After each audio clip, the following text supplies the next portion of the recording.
27வது பாடல். மின்னே நிகர் வாழ்வை. நம் வாழ்க்கையை நாம் செய்த நல்வினை தீவினைகள் தான் தீர்மானிக்கின்றன. இன்ப துன்பங்கள் வினைகளுக்கு தக்கபடி விதிக்கப்படுகின்றன. இதுதான் விதி எனப்படுகிறது. நம் விதிக்கு நாம் தான் காரணம். தீதும் நன்றும் பிறர் தரவாரா.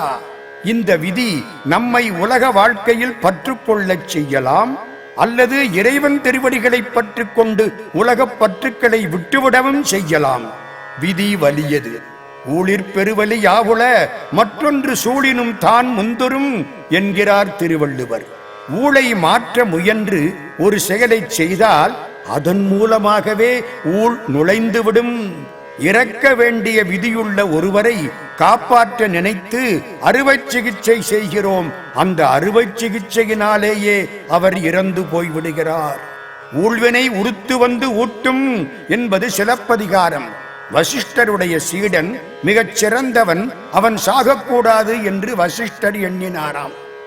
என்ன செய்யலாம்? சீடன் சாகக்கூடாது. நமக்கெல்லாம் சீட்டுக்கள் இருக்கின்றன.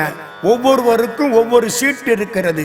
அந்த சீட்டை எடுத்து பார்த்தால் நம்முடைய வாழ்க்கையை பற்றிய செய்திகள் எல்லாம் தெரியும். வசிஷ்டர் தேடினார். சீடனுடைய சீட்டு எங்கே இருக்கிறது? திருமாலிடத்திலே போனார். அவர் யமனை போய் பார் என்றார். வசிஷ்டர் யமனிடத்திலே வந்தார். யமதர்மராஜா சொன்னார், சீட்டுகளா கோடிக்கணக்கில் இருக்கின்றன. எத்தனை கோடி மக்கள், ஈ, எறும்பு, மனிதன் எல்லாருக்கும் சீட்டு இருக்கிறது. குகைக்குள் போங்கள், நுழைந்து பாருங்கள், தேடுங்கள், முடிந்தால் கண்டுபிடியுங்கள். வசிஷ்டர் உள்ளே போனார். சீடனை அழைத்துக் கொண்டு தேடினார். பலகாலம் தேடினார். கடைசியில் கண்டுபிடித்தார் சீடனுக்கு உரிய சீட்டு. எடுத்து பார்த்தார். இந்த சீட்டு இருந்தால் தானே சீடன் இறப்பான். இந்த சீட்டை கிழித்து போட்டுவிட்டால் சீடன் இறக்க மாட்டான். அந்த சீட்டை எடுத்து பார்த்தவர் இந்த முதல் பக்கத்தை பிரட்டினார். இது சீடனுடைய சீட்டுத்தானா, வேறு யாருடைய சீட்டையாவது நாம் கிழிக்கப் போகிறோமா என்ற சந்தேகம் வந்தது. உடனே என்ன செய்தார்? அந்த பக்கத்தை எடுத்து பிரட்டினார். பிரட்டின உடனே சீடன் கீழே விழுந்து இறந்து போய்விட்டான். ஏன்? அந்த சீட்டிலே என்ன இருக்கிறது தெரியுமா? வசிஷ்டர் எப்பொழுது இந்த முதல் பக்கத்தை எடுத்து படிக்கிறாரோ அப்பொழுது இந்த சீடனுக்கு சாவு என்று இருக்கிறது. இவர் விதியை மாற்ற வேண்டும் என்று எண்ணினார். விதி இவரை ஏமாற்றிவிட்டது. அருணகிரியார் நினைத்து பார்க்கிறார்.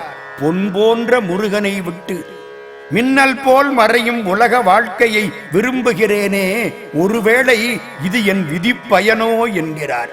உலக வாழ்க்கை மின்னல் போன்றது. நேற்றிருந்தார் இன்றில்லை, இன்றிருப்பார் நாளை இல்லை. சுடுகாட்டில் இன்று நான் நாளை நீ என்று எழுதி வைத்திருக்கிறார்கள்.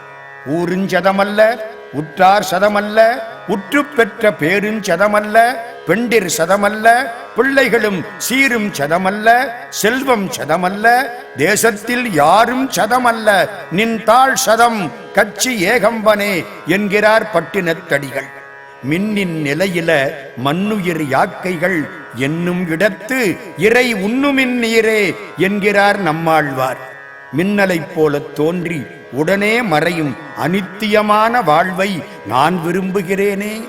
இது ஏனென்று தெரியவில்லையே. ஒருவேளை இது என் தலையெழுத்தாக இருக்குமோ என்று அருணகிரி பெருமான் தன்னைத்தானே நொந்து கொள்கிறார். முருகன் பொன்னும் மணியும் போன்றவன். பொன்போல் அருமை வாய்ந்தவன், மணி போல் ஒளி வீசக்கூடியவன். பொன்னும் மணியும் இருந்தால் இவ்வுலக வாழ்விற்கு இன்பம். பொருளும் அருளும் இருந்தால் அவ்வுலக வாழ்வுக்கு இன்பம். பொருள் என்பது மெய்ப்பொருள். முருகன் எல்லாமாய் இருப்பவன்.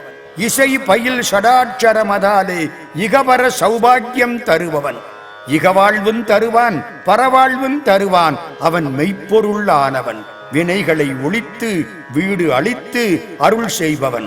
பொன்னார் மேனியனும் பொல்லா மணியும் மெய்ப்பொருளும் அருட்கடலுமான சிவபிரான் பிள்ளை. நிலையான மன்னன். அடியவர் அடைத்தால் உடனே பறந்து வர மயில் வாகனம் கொண்டவானவன். அவனை விட்டு இந்த உலக வாழ்க்கைக்கு ஆசைப்படலாமா? கரும்பிருக்க இரும்பை கடிக்கலாமா?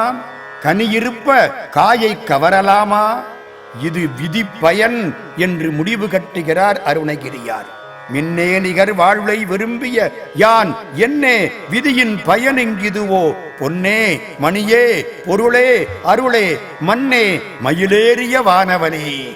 குடிகளுக்கு மகிழ்வான வாழ்வளிக்கும் மன்னனைப் போல் அடியார்களுக்கு சகல செல்வ யோகமிக்க பெருவாழ்வு தகைமை சிவஞானம் முக்தி பரகதியும் கொடுப்பவன் முருகன்.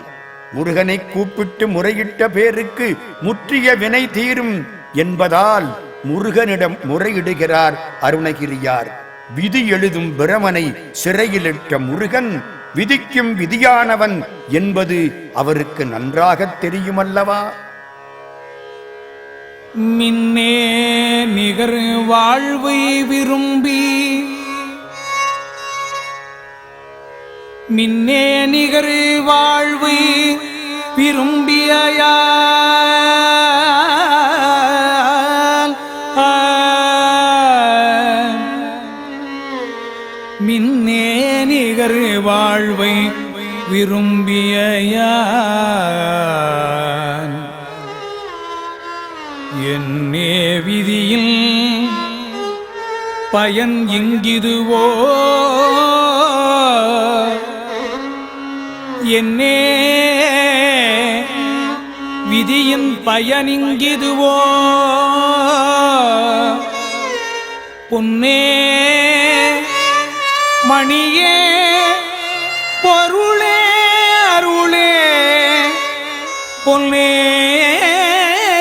மணியே பொருளே அருளே